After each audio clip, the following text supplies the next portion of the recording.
All right, again, welcome everybody. We're so glad to see you tonight, this warm, if not hot, August night here in New Hampshire. I'm Amy Antonucci with New Hampshire Peace Action, and I'm really thrilled to welcome you to our program tonight, our Peace and Justice Conversation Series online for Monday, August 10th, 2026. We're really excited tonight to be welcoming Kate Middleton and Seth Shelden to discuss advancing nuclear disarmament through theater. I have a few things to tell you before we jump into that.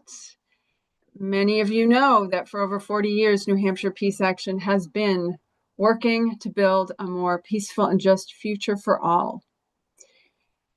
We'd like to start in that spirit with an acknowledgement that we do our work on the traditional ancestral homelands of the Abenaki, Wabanaki, and Pennacook peoples, past and present.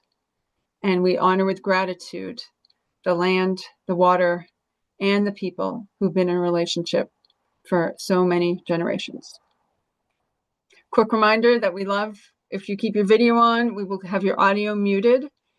To start with, you can use the chat all along, particularly for questions that you don't want to forget. And later we will move to hand raising and let people ask their own questions and make their own comments. Let me introduce tonight's speakers. We have Seth Shelden joining us. He is the General Counsel and UN Liaison for the International Campaign to Abolish Nuclear Weapons, and has a certificate in International Nuclear Safeguards Policy from the Middlebury Institute of International Studies. He also serves on the board of directors for the Lawyers Committee on Nuclear Policy. Kate Middleton is the artistic director and founder of Ground Up Productions. She's the producing director of Ground Up's annual New Works Reading Festival, where Treaty, the play that we'll be discussing tonight, was first workshopped in 2024. She also has just wrapped up a 6-episode miniseries called Perfect Sundays that's going to be airing on Netflix soon. Nobody knows when. So that's who we have joining. Kate's going to start and then pass it to Seth Shelden. Kate Middleton will start, pass it to Seth Shelden, and then we will move into the interactive portion. So thank you again for being here. And Kate, go ahead. Hi, everyone. Welcome. Thank you so much for having us tonight. We're really happy to be here. I just thought that I would start off by telling you a little bit about our company and how we found Treaty, or rather how Seth found Treaty and brought it to us. So Ground Up Productions, we were founded in 2005 by a group of alumni, mostly from the University of North Carolina, Chapel Hill, where myself and Seth went to school. I like to say that we all sort of went off to New York and said, okay, I'm going to go do my thing. And then we realized that we had a really good theater program at UNC. So we got back together and started Ground Up. As Amy said, we have a New Works Reading Festival that is now in its this will be its 15th year upcoming in 2027. And this play, Treaty, came to us. Its original name, by the way, was A Family Business. And that's sort of a funny story that I'll come back to. But Treaty came to us through Seth, who knows the playwright Chris Thorpe. He's a London playwright. And we put it into our reading festival in 2024. It's always in February in New York City. And we had such an amazing response to it. I think it just really blew everybody's hair back. Because as you know, this is a subject that has been shrouded in silence for a very, very, very long time. And I think people are kind of scared to talk about it. And the mission of this play is that silence is what keeps it sort of continuing and safe. And the goal is to just talk about it. You don't have to be someone who runs out and solves the problem, but you just have to talk about it at the kitchen table, on the subway, things like that. It's about opening it up and feeling comfortable discussing the topic. So we had this amazing response. We entered Treaty for this 9-day sort of fellowship at a place called the Foundry in Massachusetts, and we won it. And so we got to go for 9 days to really script doctor. The script was finished. It came from a one-man version of the play. Ours is a four-person version. So we had 9 days to really script doctor it and tech it. For those of you that don't understand that, it's like when you put it all together with lights and costumes, and that's when you really create the show. And that's what we did in May of 2025. And since then, we have taken it to Sandwich, New Hampshire, to the town hall in Sandwich. And we recently, let's see, that was Christmas of 2025. And then we recently were in Middlebury, Vermont at the Town Hall Theater there. And we originally wanted to have a business plan for this show so that we had different tiers. So schools and universities and town halls and community and churches and whoever wanted to see it could say, I'd like the simpler version where you just come into the classroom and read the play. Or I would like to be able to have you do a full-scale production at our theater, or the opportunity to go somewhere for a long weekend or even a week where we would be able to do classes and panel discussions and really get into it. But we've had such a big response that I'm kind of just fending off small towns that want us to come. And that's kind of where we are in the process right now. We certainly do want to take it to New York City. And we're sort of in progress with that right now, but nothing has been solidified. And I'll tell you the funny story really fast about the title. It used to be called A Family Business, and we told Chris Thorpe, the London playwright, that in America, a family business kind of makes people think about the mafia or like The Godfather, and so that's how we ended up coming up with a different title of Treaty, which is what will stick now. But that's sort of who we are, and I'm happy to take questions later about what we've done with the show or what our hopes are. But I'll turn it over to Seth now, who can sort of fill us in on how he found it with Chris Thorpe. Yeah, well, thanks, Kate, and hi, everyone in the New Hampshire Peace Action community. It's thanks for inviting us to talk to you. I think I know a couple of people here. Kate spoke a bit about me and my artistic background.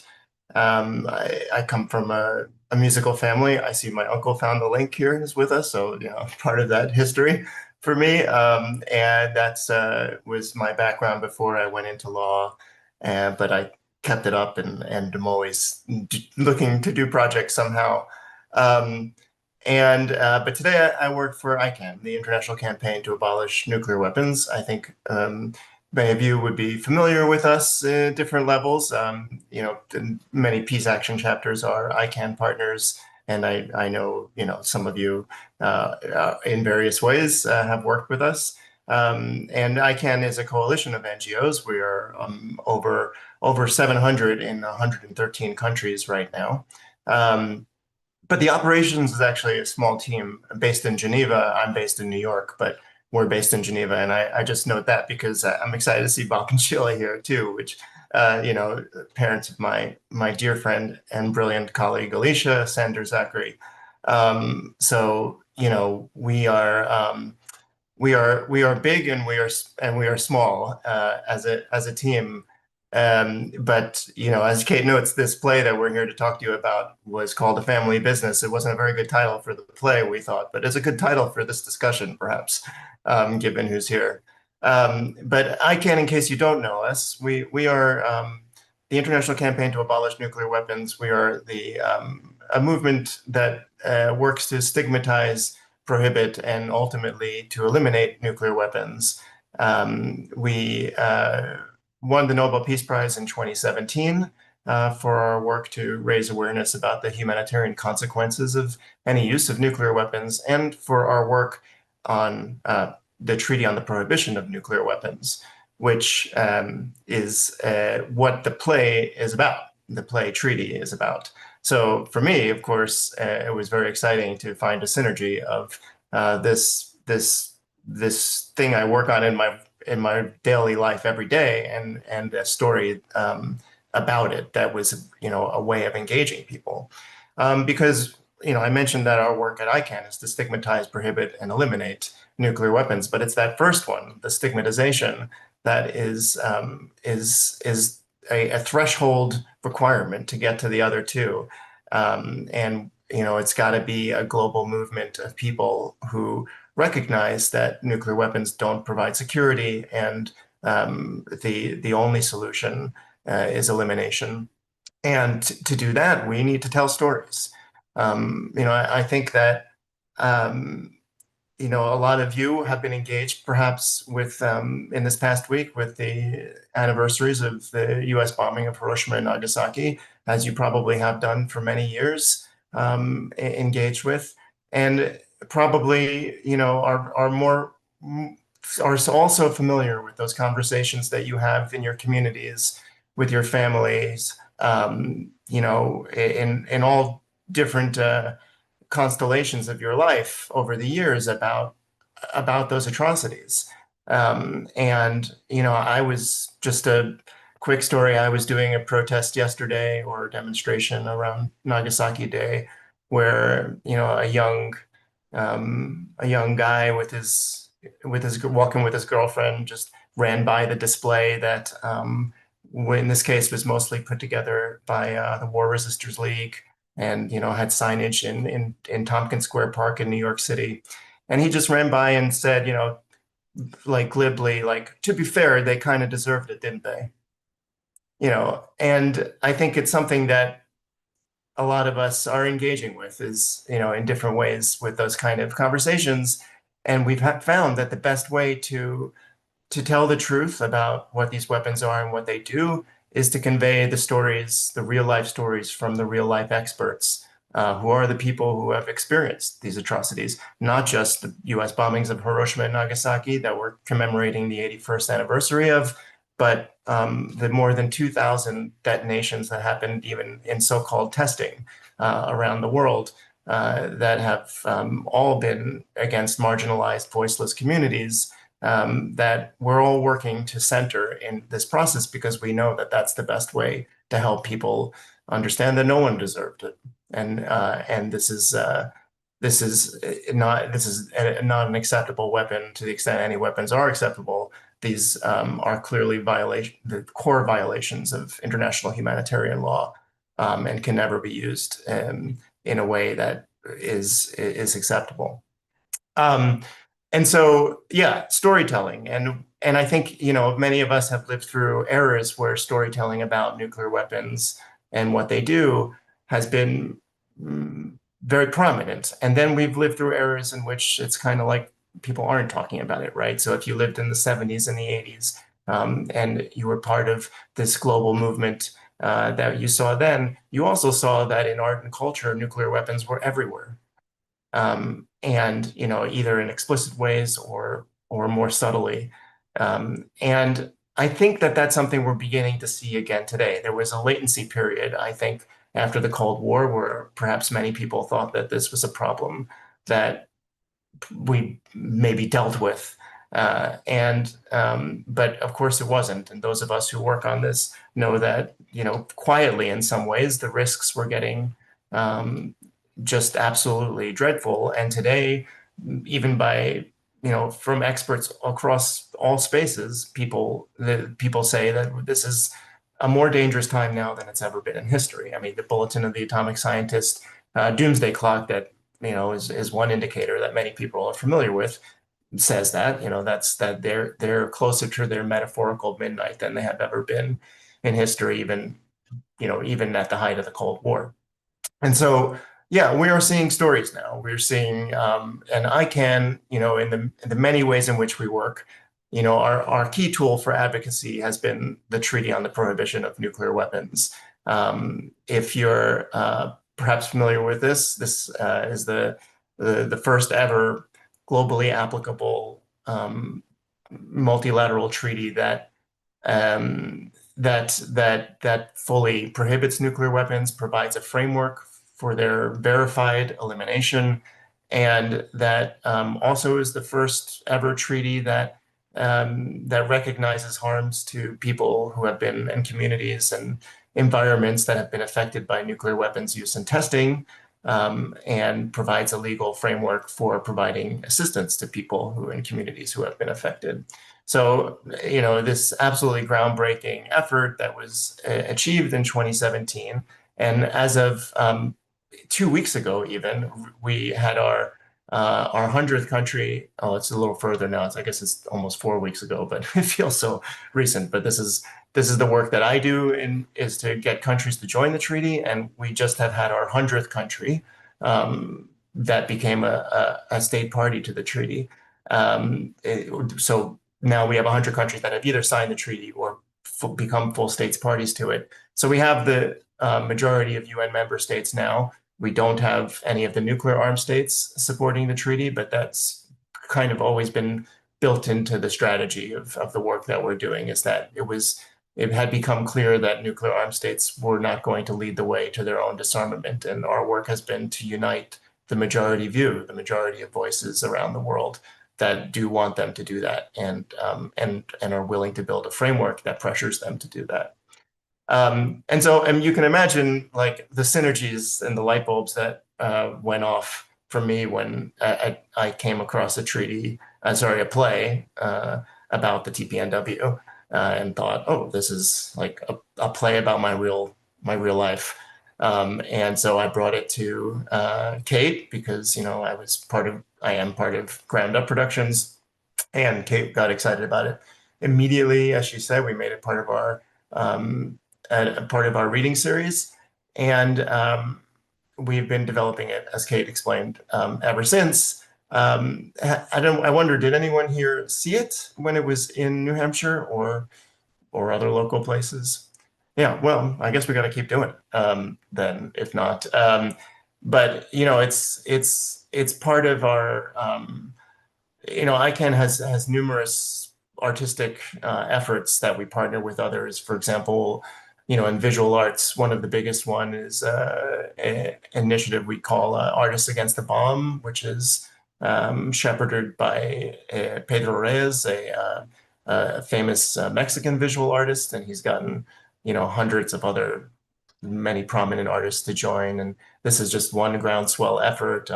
We've collaborated on multiple film programs. Many are documentaries, but we're seeing out there, as you've noticed, I'm sure, like, so many more movies now than we've seen in past recent decades about nuclear weapons, from Oppenheimer to House of Dynamite.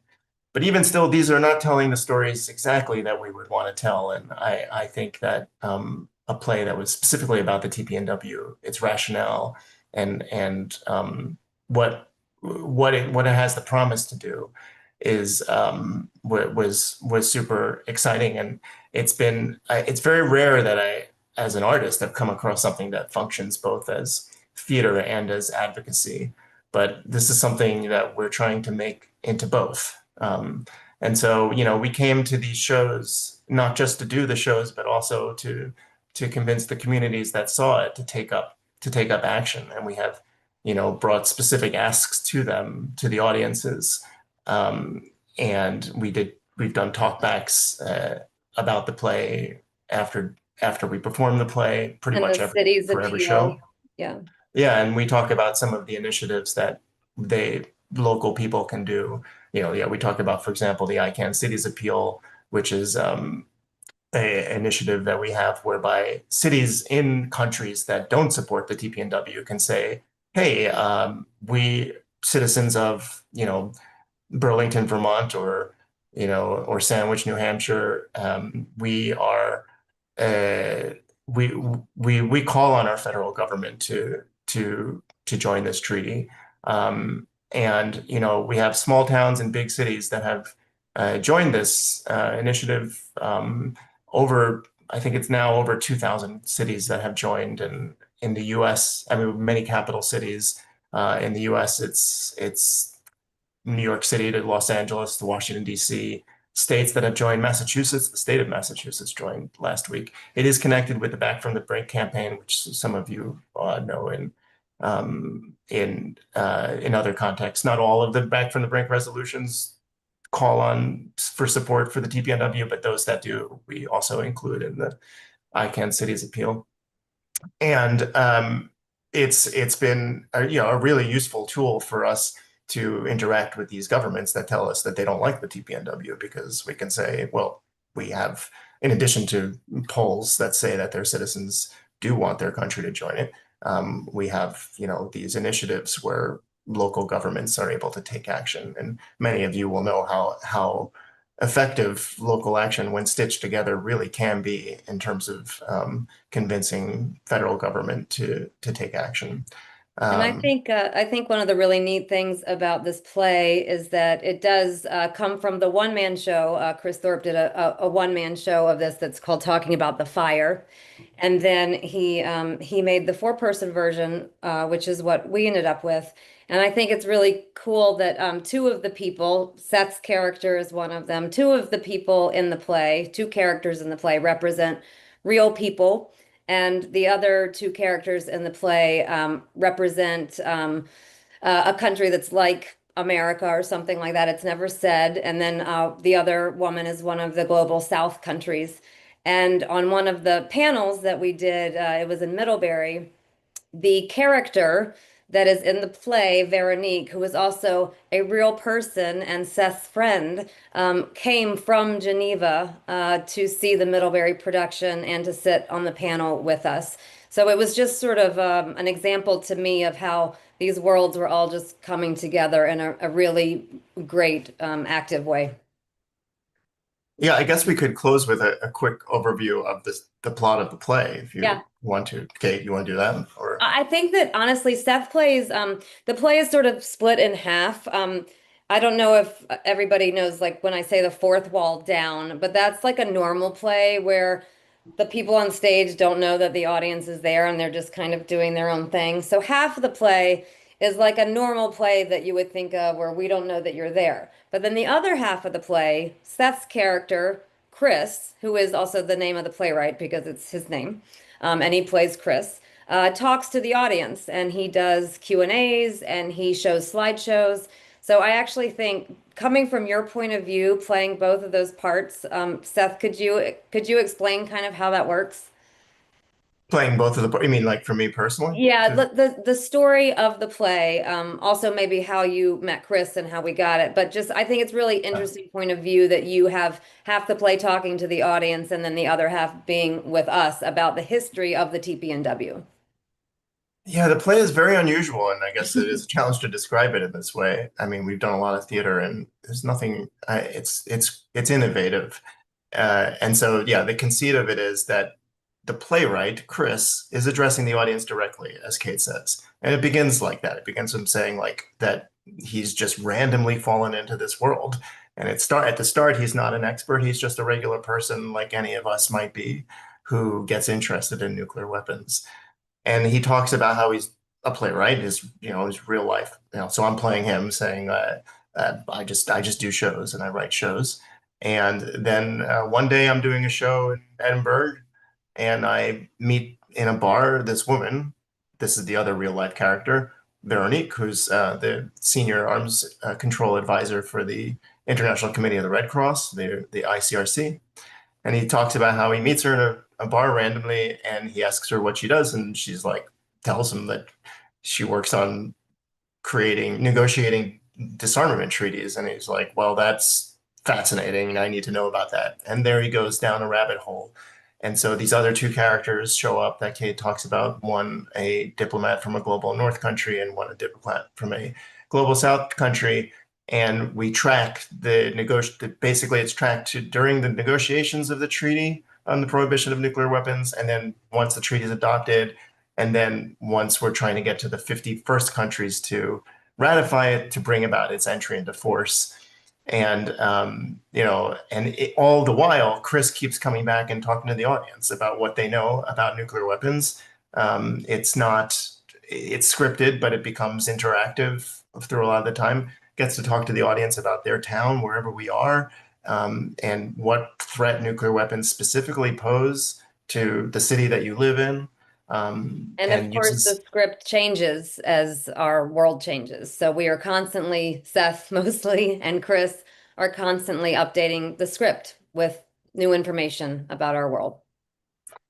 And this character is giving, you're watching him become an expert as he goes down that rabbit hole, and he's talking to the audience about, all the facts and figures about what nuclear weapons really do and how nuclear war really could start, and what would happen. So, in some ways, those of you who are really engaged in this movement and these stories would be really familiar with, I think, a lot of the stories he tells. And, in some ways it tracks stories that we're seeing out there, like, I don't know if those of you have like read Annie Jacobson's nuclear war scenario. This is there's a lot of this source material, I think, that Chris references in the play. But like I said, I was enthusiastic about it as one of these tools, and someone who maybe, like some of you, is excited that more people are telling stories about nuclear weapons in Hollywood or in books, but finding that no one's quite telling the stories that I think need to be told still um, about the fact that the way that nuclear weapons don't provide security and how they threaten all of us, and also that there are solutions, that there are really viable solutions that are out there that we can work to support. And I think this play does a pretty good job of that. Yeah, thanks, Seth. Doreen and Amy, we're happy to take anybody's questions about the play or theater or ICAN or whatever you have. Great. Well, thank you both so much. This is really great to know about it, and I was so excited to see it in New Hampshire. See that it was here in New Hampshire. I found out too late to go see it, but hopefully it will be back. But yes, we definitely have some comments and some questions, and people can raise hands too. But I'm going to start out with what's in the chat, and here is a very kind of specific one that probably will go to Seth, but we'll see how it goes. So Evelyn, this is a little bit two parts. So, and what she's wondering is, first of all, she said, how do you get the 9 nuclear states to sign the TPNW? But then, let's say, backtracking, she said, didn't actually the people who created the TPNW themselves recognize that the purpose they weren't necessarily expecting the nuclear states to sign it because they knew that they wouldn't. They were kind of bringing it forward. So could you talk about that? How it was envisioned, how it's supposed to work, and does it matter that the nuclear states aren't going to sign it? Yeah, well, these are really good questions, and I'm sure some version of that question is on a lot of people's minds. So thanks, Evelyn. My answer is that it was not in the treaty's architecture or original conceit that the nuclear armed states would not join it. I mean, in fact, it has always been the express intent to get the nuclear armed states to join it, and it has been, I think, evident to many of us working on it that they will eventually join it. It's just a matter of whether they will before or after a great catastrophe makes it obvious that they should have all along. And that's really what we're working to do, is to convince them that international law does work, and that this is the only way forward, and their alternatives, what they're pursuing now in the status quo, it will be at their own detriment of their own citizens, and is not sustainable. But you're right, it's my answer is a little bit disingenuous, because at a certain point in the negotiations, it was quite clear that those states were boycotting the negotiations. I mean, the 9 nuclear armed states weren't coming into the room. And so, that was partly strategic on their part. And in fact, we have lots of documented evidence that they thought that by boycotting the negotiations, they could disrupt it enough to make us fail at the negotiations. And that didn't work for them. But we are finding, first of all, we found that it was in many ways a much stronger treaty because they weren't in the room, because there wasn't enough, they weren't able to get in sort of the watering it down the way they would have wanted to. I think it's a much stronger treaty for that, but it is it is evident to us now, we're not disillusioned enough to realize that at the moment these 9 countries are opposed to the treaty, and their nuclear umbrella, some would call it, so-called umbrella allies, are also opposed to the treaty. So in this very moment, it seems so far away. Like, how are they possibly going to join this, right? But I think, many of us have lived through moments of great change, and what we're trying to do is build something that will be ready for when that change happens. Whether if you lived in the middle of a millennia of slavery being pervasive and legal, you would have said that could never change either. But it did. And, more recently, less significantly, perhaps, smoking was pervasive everywhere, and so one day people were able to build the critical will to actually make that change. And so this is the architecture, both that we do expect nuclear armed states to join, but in the meantime serve as a mechanism to bring together, unite the voices that already want that change, to pressure for positive change, and work together as a group of anti-nuclear weapons countries to advocate for, in other contexts. We saw this, for example, in the context of the last review conference of the Treaty on the Non-Proliferation of Nuclear Weapons, the NPT, which I think a lot of you know plenty about, but that failed for this 3rd consecutive time just a few months ago. But for the first time, really, we saw this strong voice of United States, well, forget that phrase and out of context, of states that were united against nuclear weapons, working together in the context of being TPNW states, acting to say, that they wanted to see, some progress here that they weren't seeing in the context of the NPT, and demanding for, working as a bloc, essentially.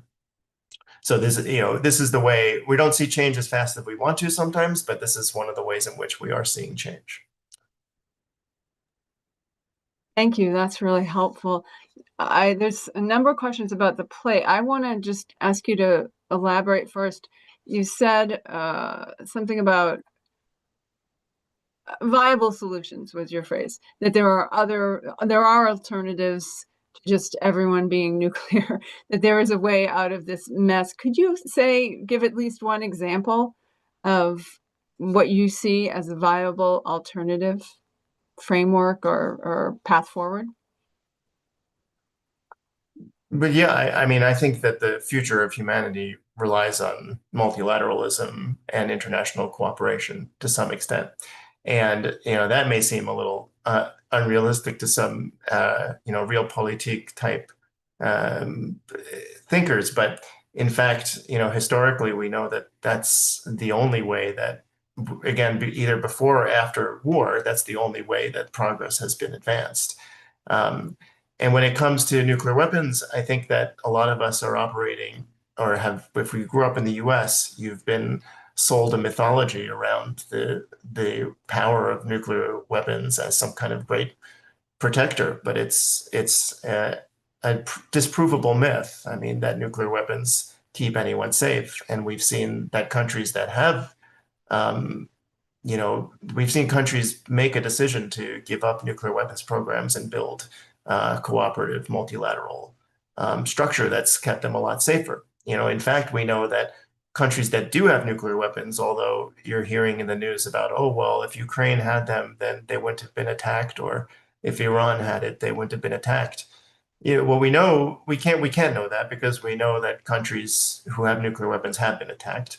But we also know that countries that have nuclear weapons are the most violent countries in the world. They're the ones that are, in one way or another, involved in conflict to a much greater extent. So in terms of what's a viable solution, I mean, we've managed to build structures to eliminate other weapons of mass destruction, chemical weapons, biological weapons. And, we don't see people going around, oh, if only Ukraine had, chemical weapons, they wouldn't have been invaded. I mean, this is not a argument that people even think to advance. But, why not? If that's the way they think, if that's the way they think about nuclear weapons, they're also incredibly destructive. And if you could certainly scare off a population if you wanted to with them. But what we've managed to do through both through law and norm building is to stigmatize those weapons. We don't talk about them as acceptable. And you don't, of course, there are examples of when these norms have been broken, but when they are, we've largely seen the international community, like take Syria, for example, come down really hard against that and speak about it collectively as unacceptable. So this is what I mean when I say viable. It's like it's simply a decision. These weapons don't have special magical powers. There's we've already eliminated tens of thousands of them, so it's clearly impossible. In the height, you would know. I mean, in the height of the Cold War, there were nearly 70,000 nuclear weapons, and today there are just over 12,000. So it's eminently possible to disassemble them. That's the easy part. And it's a matter of basically the people deciding that they want to do that it's not going to keep them safe. We're living through a period where we're seeing in 2026 so much disregard for international law and such a sense of like more power is good for us. But that has a limitation.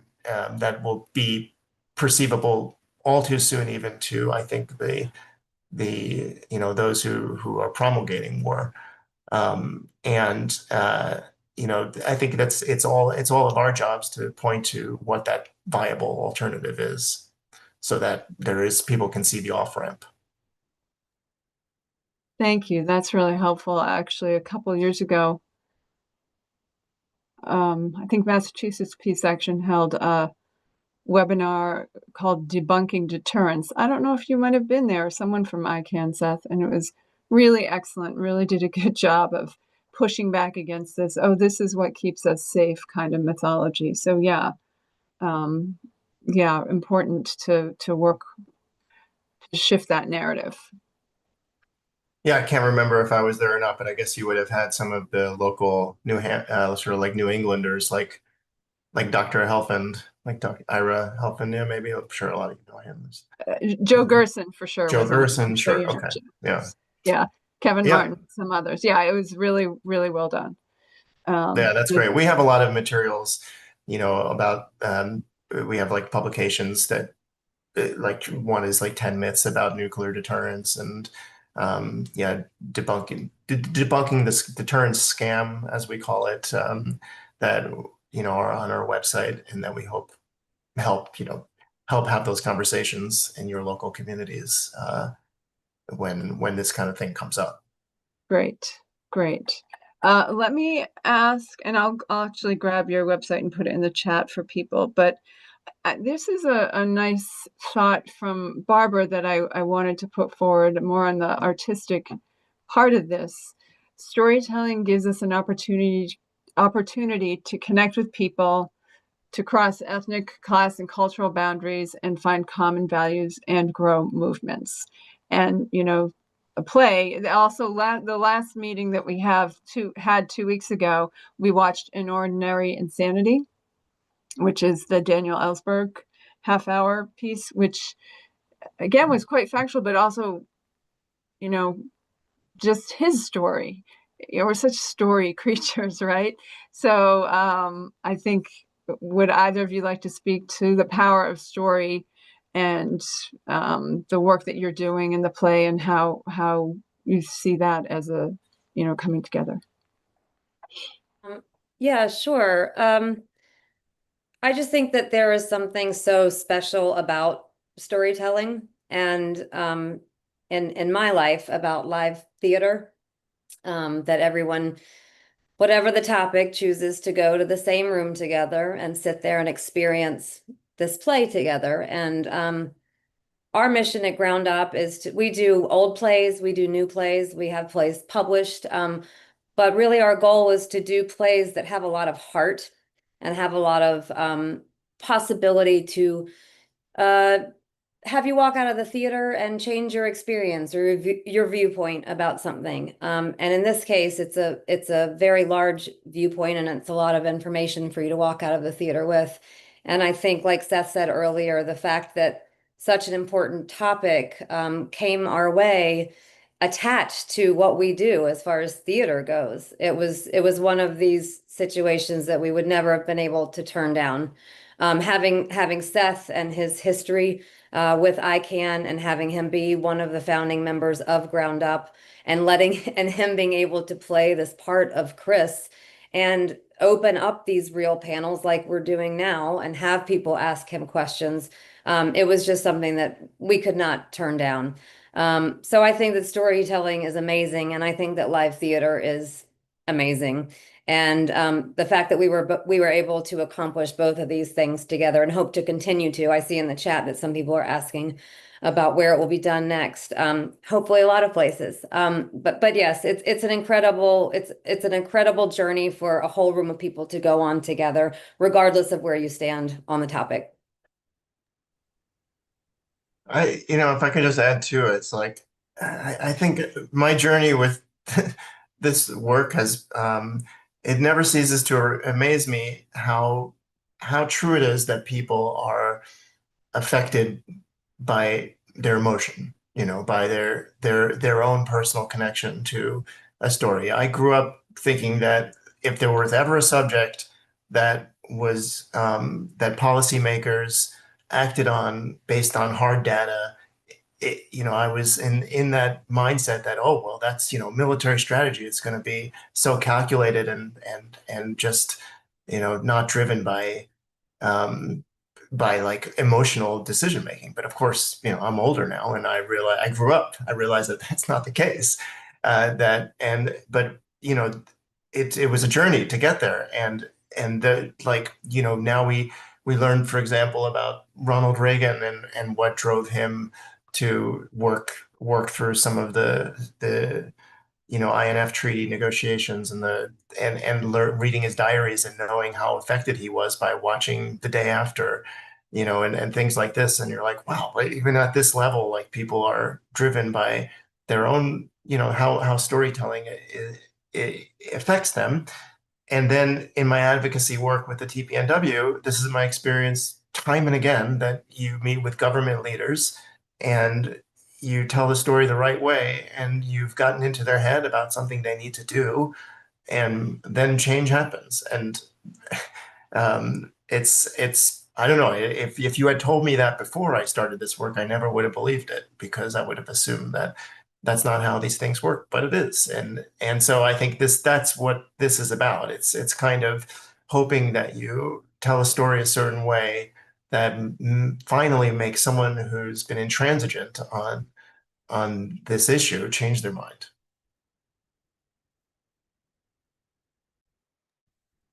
Yes, thank you. Great. Now I'd like to ask you a few of these questions about the play.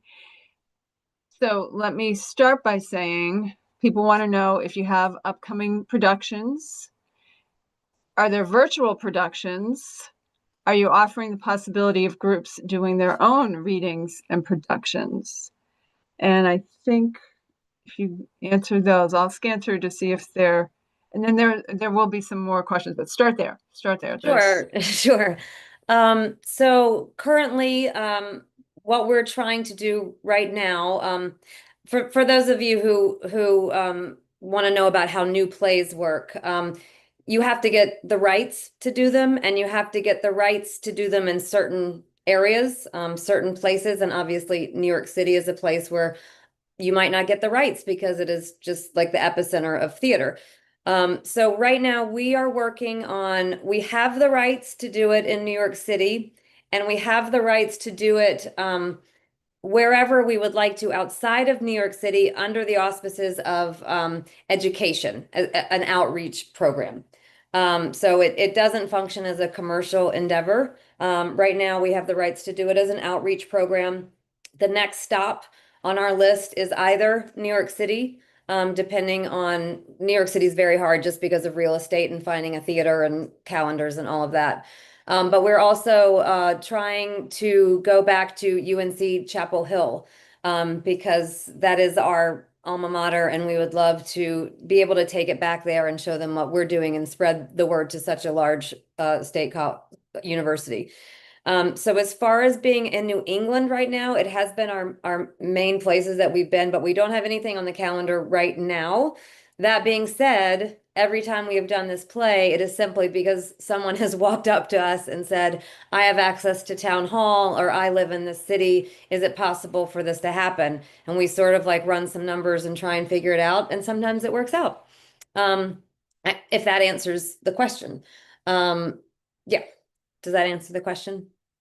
I see California. I don't have any, we don't have plans right this second to go to California, but hopefully we will. And as far as other groups doing the play, that was the other part. As far as other groups being able to do the play, the rights are not available yet. We have the rights through Chris Thorpe, the playwright's agent in London, currently. But hopefully what happens a lot is that once the production happens in New York City, sometimes then it is allowed to be released to the public. Okay, let's see. So I think one of the questions is how to get, like, how can you, someone's asking, how can we contact you? So if someone wants to make you an offer. You can contact either one of us. I have to plug this because every time we stop somewhere, it takes a lot of money.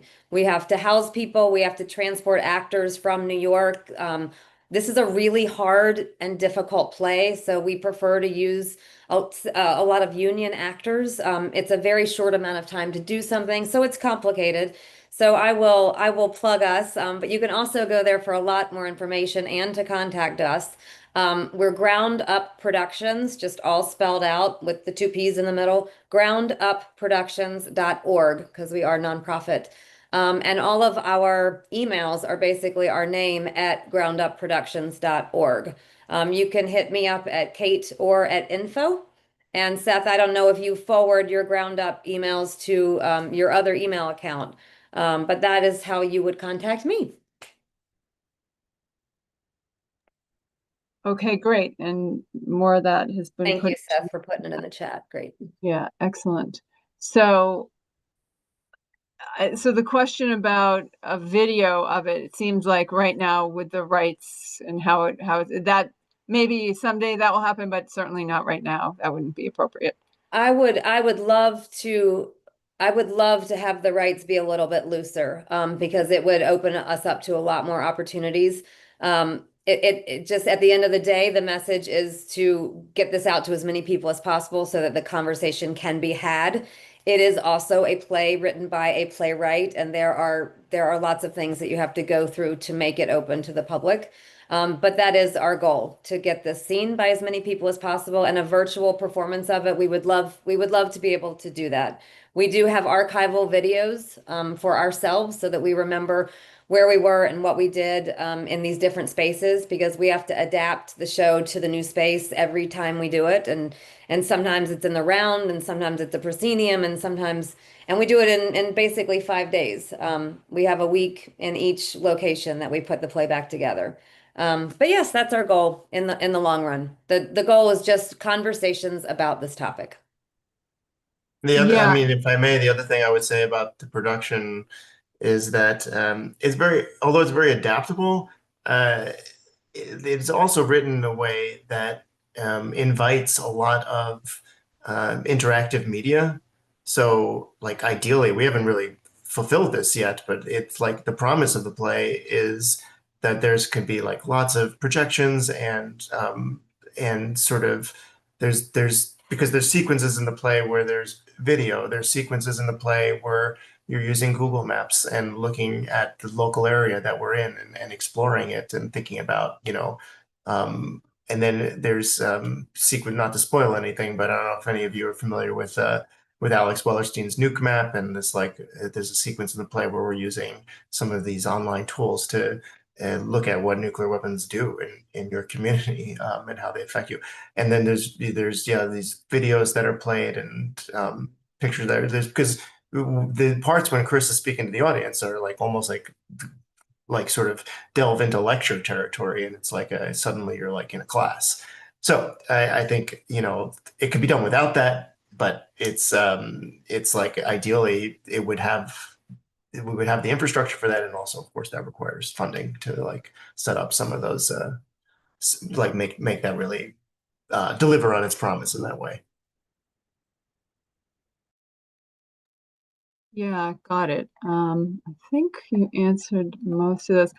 I actually wondered if you, especially since you're speaking to New Hampshire folks, I wondered about the connection to nuclear power.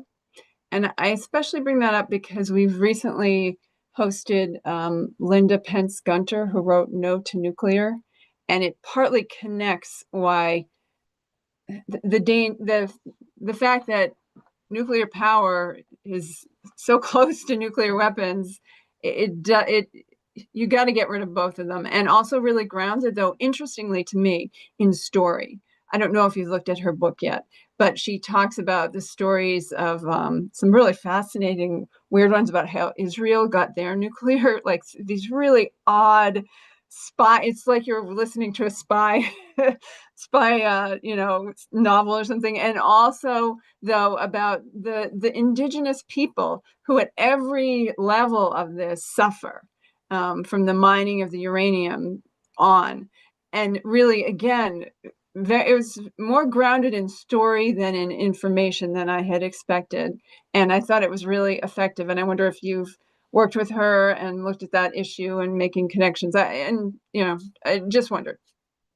Yeah, I mean, we work with Beyond Nuclear, and their an ICAN partner, and Linda is amazing. And also, if I just slightly take off my ICAN hat for just a minute, I can, I think, more like freely speak about this, as you say, it's this inexorable connection between nuclear power and nuclear weapons, and the great harms and dangers posed by nuclear energy as well.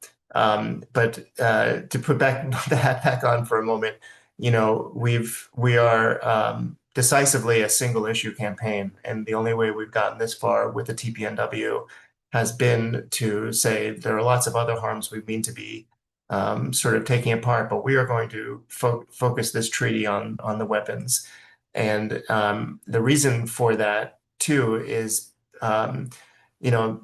facing the reality that, like I said, we have most of the world on our side on nuclear weapons, and it's still been this difficult. Like the vast majority of the world wants to get rid of nuclear weapons, and we've been fighting this fight to get this treaty for 7 decades. We as a community, right? So many of those states are pro-nuclear energy, and we know we wouldn't have this treaty if we didn't say, not that we're pro-nuclear energy. That's sometimes been the way some would characterize it, but that's bananas to me. I mean, it's definitely not that. It's just that it's not tackling that issue in this particular space. So, and then in these 700 partner organizations, you have those that are like Beyond Nuclear that are like decisively working, if not primarily on nuclear energy issues, certainly on both. And then some that either don't touch it or, or maybe are pro-nuclear energy. I don't even know, but that's the only way we've managed to build this tent.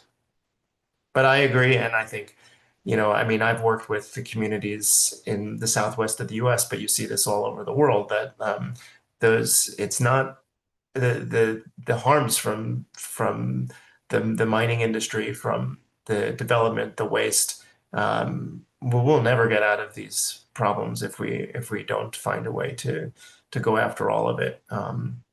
And the people, once again, who are most affected are the ones that are have the least power to do anything about it. So this is a great challenge. Yeah, thank you. Important struggle.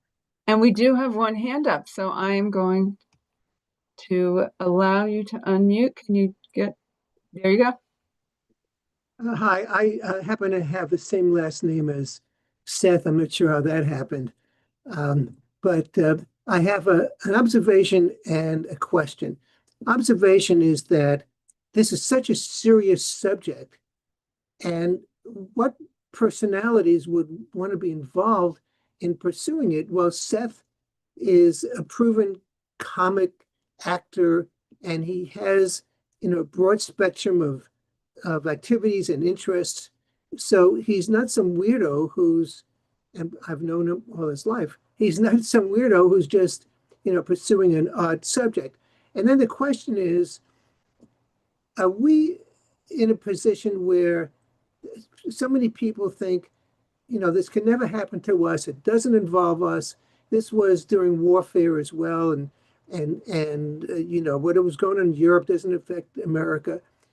What are your thoughts about how realistic this is, where people in America should actually be concerned about how this can affect our lives here, even though, we tend to think it's the other countries that are going to be harmed. I bet a lot of us could take that, but I don't mind trying to answer that. Well, to the comment, I don't know what to say. Not some weirdos I'll take, I suppose, happily. But thank you, and you haven't even seen the show, Glenn, but you also should. But to the question, yeah, I think the entire foundation of nuclear deterrence and is structured on the belief and the security blanket that all of us go to sleep believing that no one would be crazy enough to actually bring about the destruction of the world by being the first to use nuclear weapons. That's the whole premise.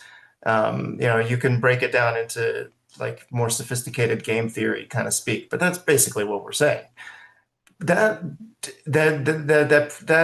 sort of scenario premised on rational actor theory is, if you actually start unpacking it, is so flawed, and that those people who have worked in this space, at a military level, a political level, when they retire, many of them, like from Robert McNamara to others, talk about how there is the strategy is luck. The strategy is ultimately founded on far more luck than anyone would like to believe. And when you take into account the likelihood of accident, miscalculation, computer error, now AI in the system, and when you start looking and understanding the great number of near misses, you might call them, or that have happened where nuclear weapons have been accidentally dropped over North Carolina or in Spain, or it's absolutely miraculous that we've made it this far without another, because there have been catastrophes, but another greater catastrophe, one that potentially sparks in the vein of, the Stanislav Petrov story, that sparks a potential retaliation that leads to the end of the world, end of humanity. And luck is not a good strategy. It isn't just a matter of time before it will happen. And, even the experts that aren't on our side, they would concede that. So, the only sustainable solution, we believe, is elimination. But, if there is another one, I'd like to see someone be working on it. Thank you. Great answer. And we do have to wrap up. I see we are hitting 8 o'clock. Sorry, Moji. But we are going to give you a little more information and wrap up here. So first, thank you to our presenters. Thank you to our audience. Another great conversation. This series is free, but we welcome your donations at nhpeaceaction.org/donate. And please keep in touch with us, nhpeaceaction.org, to find out events coming up, campaigns we're working on, things like that. And I will just flag a few things for those of you in person in the New Hampshire area. Our vigils for a just peace in Palestine continue. Wednesday, October 12th at 2 p.m. will be near Representative Pappas's office in Dover. Thursday, October 13th. I think it's at 10 o'clock a.m. They moved it for the summer. I think they're still at summer hours at City Plaza in Concord, New Hampshire. Wednesday, August 19th, 2 p.m., we shift to Senator Shaheen's office in Dover, New Hampshire. Our next Peace and Justice conversation via Zoom will be Monday, August 24th, 7 p.m. Eastern Time, and that will be on peace philosophy in a nuclear age, co-sponsored with Back from the Brink. And on October 27th, 7:30 p.m., we will be joining with National Peace Action for their Meet the Candidates series. We're very excited that a New Hampshire candidate will be featured. Karishma Manzoor, the pro-peace champion running for the New Hampshire Senate, will be there to discuss issues of peace and justice. September 19th, in person in Concord, New Hampshire, from 1 to 3 p.m., our first Nonviolence Festival will be happening. We have about 20 organizations co-sponsoring. We're going to have music, workshops, activities. Very excited for it and hope to see you there if you're local. Also, September 23rd, a few days later at 5:30 p.m., we are excited to host Omer Bartov, the Israeli-American scholar and professor of Holocaust and Genocide Studies at Brown University, to talk about his new book, which is Genocide in Israel. That will be in Durham, New Hampshire. So that's a few things coming up, and keep an eye on our website to find out more. And I just really want to thank you all, especially again to our two speakers who I know had other things pulling their attention to, but took this time to be with us and educate us and do all the work in the world that they're doing. So please join me in a very visible thank you to them. Thank you for having us. Thank you. You're welcome. You're welcome. And take care, everyone.